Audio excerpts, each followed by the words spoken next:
Querido irmão, querida irmã, você que está nos acompanhando, que já é ouvinte, seja muito bem-vindo. Eu sou Dom Josafá Menezes da Silva, arcebispo metropolitano aqui em Vitória da Conquista, na Bahia, chegando até você para refletirmos a palavra de Deus.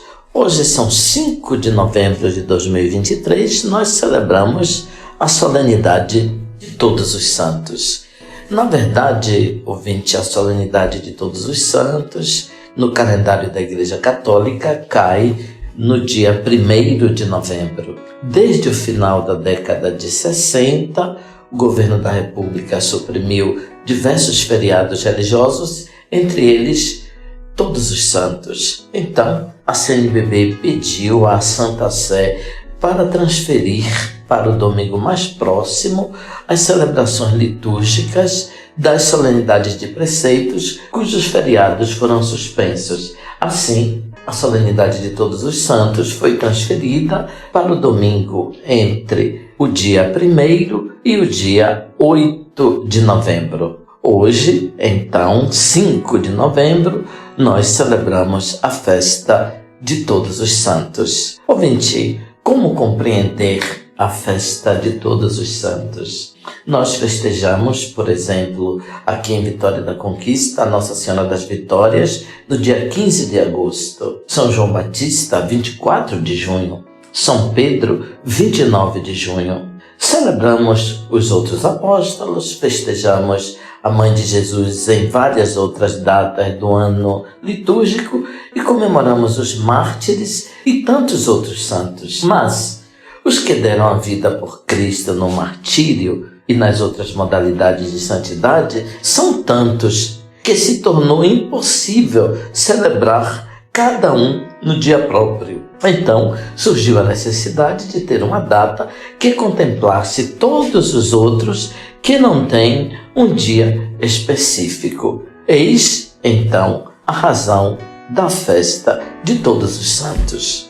O Papa Francisco, na exortação apostólica Alegrai-vos e exultai, faz, então, uma distinção assim para compreendermos o significado da festa de hoje. Ele diz: existem os grandes heróis da santidade, os mártires que derramaram sangue por Cristo, os que perderam a sua vida amando os irmãos, e os outros grandes santos, e aquelas pessoas cujos nomes não estão escritos nos grandes livros da história, mas foram pessoas decisivas para a vida de muitas outras pessoas. Não pensemos apenas, quando dizemos santos, não devemos pensar somente naqueles que estão beatificados ou canonizados. O Papa Francisco diz assim: o Espírito derrama a santidade por toda parte, no santo povo fiel de Deus. Ouvinte, então, com essa introdução, nós podemos agora partir para o Evangelho e vamos compreender, então, a santidade distribuída para todas as pessoas. Nós hoje lemos Mateus capítulo 5, os primeiros 12 versículos. Naquele tempo, vendo Jesus as multidões, subiu ao monte e sentou-se. Os discípulos aproximaram-se e Jesus começou a ensiná-los. Bem-aventurados os pobres em espírito, porque deles é o reino dos céus. Bem-aventurados os aflitos, porque serão consolados. Bem-aventurados os mansos, porque possuirão a terra. Bem-aventurados os que têm fome e sede de justiça, porque serão saciados. Bem-aventurados os misericordiosos, porque alcançarão misericórdia. Bem-aventurados os puros de coração, porque serão chamados filhos de Deus. Bem-aventurados os que são perseguidos por causa da justiça, porque deles é o reino dos céus. Bem-aventurados sois vós, quando vos injuriarem e perseguirem, e mentindo, disserem todo tipo de mal contra vós por causa de mim. Alegrai-vos e exultai, porque será grande a vossa recompensa nos céus. Ouvinte, antes de Jesus pronunciar essas palavras, o evangelista narra assim: Jesus percorria toda a Galileia, ensinando nas suas sinagogas e pregando o evangelho do reino e curando todas as enfermidades e moléstias entre o povo. E a sua fama correu por toda a Síria, traziam-lhe todos os que padeciam, acometidos de várias enfermidades e tormentos, os endemoniados, os lunáticos e os paralíticos, e ele os curava. E seguia uma grande multidão da Galileia, da Decápolis, de Jerusalém, da Judeia e do Além-Jordão. Mateus, capítulo 4, versículos do 23 ao 25. Agora, ouvinte, diz o texto, e Mateus situa assim, que vendo ele as multidões, subiu a montanha, ao sentar-se, aproximaram-se dele os discípulos e Jesus os ensinava. Vejamos, ouvinte, Jesus subiu a montanha. A montanha de que fala Mateus não deve ser entendida em senso geográfico, mas no seu significado teológico. Mais do que um lugar real, o monte é o lugar ou o momento em que alguém se abre à palavra de Deus. O monte é o lugar ou o momento em que alguém recebe o ensinamento de Jesus e deixa que Jesus lhe ensine, que seja seu mestre. Então, cria-se a cena para o Sermão da Montanha. O monte, então, é o lugar da revelação, seja da transfiguração gloriosa de Jesus, Mateus capítulo 17, seja, então, o lugar onde Jesus vai manifestar a sua palavra. O monte tem, portanto, um significado específico. Recorda o Sinai, onde aconteceu a promulgação da lei e a conclusão da aliança entre o povo de Israel e Deus. Como Moisés, Jesus sobe e desce do monte, sem com isso ser como Moisés ou se tornar um segundo Moisés. A sua posição é muito superior. Moisés recebeu as tábuas da lei, enquanto Jesus ensina na plenitude de seu poder. Mateus diz então que Jesus senta-se, isto é, assume a condição de quem ensina e dá ordens de comando. Os reis e juízes são ofícios que exigem também um sentar-se para indicar autoridade e poder, mas aqui o sentar-se é a atitude significativa de magistério, de quem ensina. Nós podemos visualizar a cena assim, ouvinte. Jesus abandona a planície, é como se saísse da terra onde os homens normais vivem, onde as leis que regulam a compreensão das coisas e as ações são condicionadas pela astúcia, pela malícia, pela maldade, pelo raciocínio curto e baixo, do tipo: a saúde é tudo, o que conta é ter sucesso, bem-aventurado quem tem dinheiro na conta, feliz quem pode viajar, se divertir, quem não se priva de nenhum prazer, quem se interessa somente de sexo, sacrificar-se, fazer renúncia pelos outros não é para quem é importante. Assim, ouvinte, se pensa aqui embaixo, na planície. Jesus precisa subir para poder ter consciência e receber outros. Jesus precisa subir, deixar essa realidade para ter, portanto, um contato com Deus. O texto diz que os discípulos se aproximaram. O aproximar-se a Jesus é uma expressão característica de Mateus, aparecendo em pelo menos 12 vezes. O aproximar-se de Jesus é a atitude do discípulo. Nós podemos dizer que os discípulos são aqueles que são próximos de Jesus. Aproximar-se é o nome do discípulo.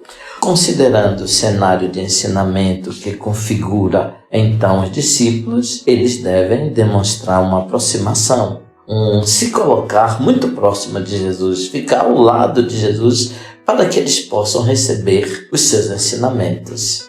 São Jerônimo comentou assim: Jesus sobe para os lugares mais altos com a intenção de arrastar consigo as multidões. Porém, as multidões não puderam subir e o seguem somente os seus discípulos, aos quais Jesus fala sentado e agachado, não de pé, pois refulgente a majestade os discípulos não poderiam entendê-lo. O texto diz, portanto, o texto continua, e Jesus ensinava. Na verdade, diz o texto original, abriu a boca. É o modo que os judeus encontram para dizer começou a falar. Não é um falar qualquer, é um solene ensinar. Ensinar é a atitude dominante de Jesus desde o início do ministério até a sua paixão. Mesmo os milagres são narrados com a intenção de se tornarem um ensinamento. Jesus, então, ensinava. Bem-aventurados. Os estudiosos dizem que Mateus compôs as bem-aventuranças utilizando 72 palavras, simbolizando os povos de toda a terra, a dispersão dos descendentes de Noé, de acordo com o livro do Gênesis, no capítulo 10. Bem-aventurada é a condição feliz dos deuses no mundo divino. É o estado de alegria verdadeira, é o máximo de satisfação. E Jesus, então, anuncia esse máximo de satisfação para as pessoas. Jesus proclama a felicidade sem limites para todos os povos que compõem a humanidade tão ameaçada pelas crises sociais, morais, pelas guerras. O monte é o lugar onde Jesus se manifesta, é o espaço e esfera do divino. Jesus, então, a humanidade toda quer oferecer a possibilidade de participar dessa condição de felicidade perfeita. Ali, sobre o monte, diante dos discípulos, Jesus pronuncia, então, as bem-aventuranças. O termo bem-aventurados, que quer dizer felizes, retorna bem 9 vezes, uma repetição intencional. Não existe uma repetição assim nos evangelhos, por isso nós devemos prestar muito atenção. Jesus não comanda, não prescreve, não exorta. Jesus proclama, anuncia as bem-aventuranças, isto é, a felicidade. E essa felicidade é muito diferente daquela proposta pelo mundo. Nosso Salvador, porque nos ama e quer a nossa verdadeira felicidade, nos ensina o caminho que ele percorreu. Ele quer que caminhemos com ele. Aliás, ele quer compartilhar conosco a sua felicidade. Ele deseja que cheguemos ao lugar onde a verdadeira felicidade habita. Ele conhece a nossa sede profunda de alegria e de contentamento, por isso ele nos mostra um caminho que precisamos percorrer. A série de bem-aventuranças, que parece não terminar nunca, indica uma felicidade completa e sem igual. Nada mais pleno, nada mais transbordante. O mundo diz bem-aventurados os ricos, Jesus replica, felizes são os pobres. O mundo diz bem-aventurados os dominadores, Jesus diz bem-aventurados os mansos, os humildes. O mundo diz bem-aventurados aqueles que se impõem, os que dominam sem piedade. Eis novamente as palavras do Evangelho. Felizes são os que promovem a paz, os misericordiosos, os que choram, os que são perseguidos. Quantos, aqui fala Papa Francisco, quantos se deixam salvar por eles são libertados do pecado, da tristeza, do vazio interior, do isolamento. Com Cristo, renasce sem cessar a alegria. Nas bem-aventuranças, o discípulo alcança o que preenche e torna definitivamente feliz o coração. Quem pensava que ser cristão era viver no país das maravilhas está enganado. Chamaram de novo os apóstolos e açoitaram-nos com vara. E depois de intimá-los a que não falassem mais no nome de Jesus, soltaram-nos. Quanto a eles, saíram do recinto do Sinédrio, regozijando-se por terem sido achados dignos de sofrer afrontas pelo nome de Jesus. E cada dia no templo e pelas casas não cessavam de ensinar e de anunciar a boa nova do Cristo Jesus. Ouvinte, uma luz resplandece nas perseguições sofridas pelos apóstolos, porque eles recebiam muitas energias e grandes motivações contemplando o crucificado. Quando abundam em nós os sofrimentos de Cristo, também as suas consolações de São Paulo. Quem é perseguido por causa da justiça possui o reino dos céus.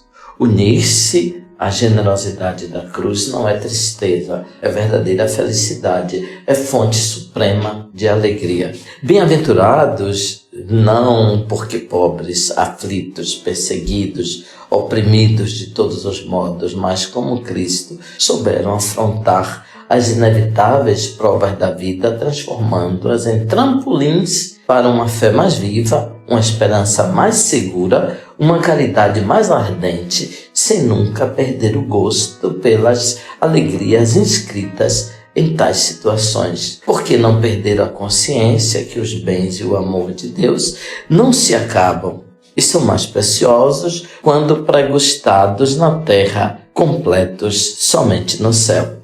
Como entendermos a bem-aventurança da perseguição? São Gregório de Nissa responde assim: bem-aventurado verdadeiramente é quem utiliza o inimigo como colaborador para o bem. Somos felizes, mesmo vivendo na pobreza e sem ter poder nenhum, porque acreditamos nas manifestações da providência. Somos bem-aventurados na invalidez e na doença, se Deus é glorificado em nossa carne enferma e torna mais patente o poder de sua ressurreição.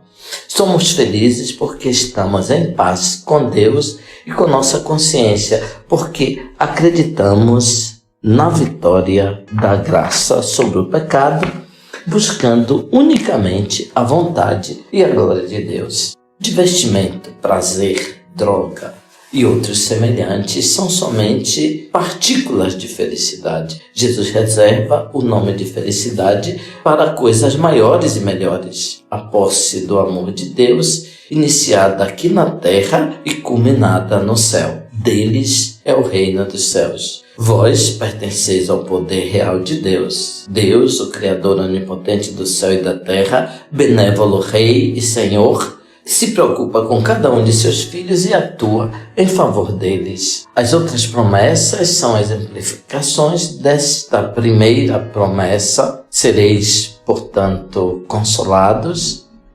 herdarão a terra, serão saciados, encontrarão misericórdia, verão a Deus, serão chamados filhos de Deus.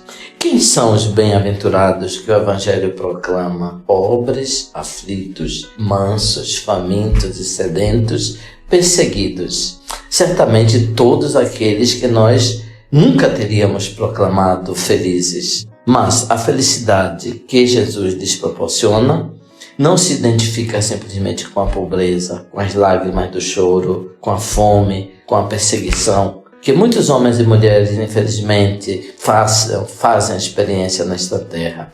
A felicidade evangélica está precisamente na iniciativa de Deus, que decide enriquecer os pobres com o dom de seu reino, que vem consolar aqueles que choram, que sacia aqueles que têm fome e sede de justiça, e assim por diante. O que torna triste e infeliz a vida se torna inesperadamente motivo de alegria pela improvisa manifestação de uma felicidade que vem de outro lugar. Deus se faz próximo, vem habitar nas situações mais desesperadas, toma consigo o sofrimento, a marginalização, o desprezo, a injustiça sofrida pelas vítimas da história, para transformar desde o interior a existência de todos os que deixam as portas abertas ao amor. A verdadeira alegria que o Senhor oferece é, antes de tudo, o dom da comunhão, de sua presença que nunca falta, porque tudo depende dele. As situações de pobreza, sofrimento, injustiça poderão não mudar. O que muda é a nova relação com Deus quando nós nos aproximamos dele. Ouvinte, quando o Novo Testamento utiliza a palavra santos, o Novo Testamento diz que santos são aqueles que se separam, abandonam as coisas do mundo para viver uma experiência de vida com Cristo no Espírito Santo. São esses que são os felizes. Eles experimentam a mesma bem-aventurança que Jesus experimentou, é a bem-aventurança do amor. Abençoe-vos, Deus Todo-Poderoso, Pai, Filho, Espírito Santo. Amém. Ouvinte, louvado seja nosso Senhor Jesus Cristo, para sempre seja louvado.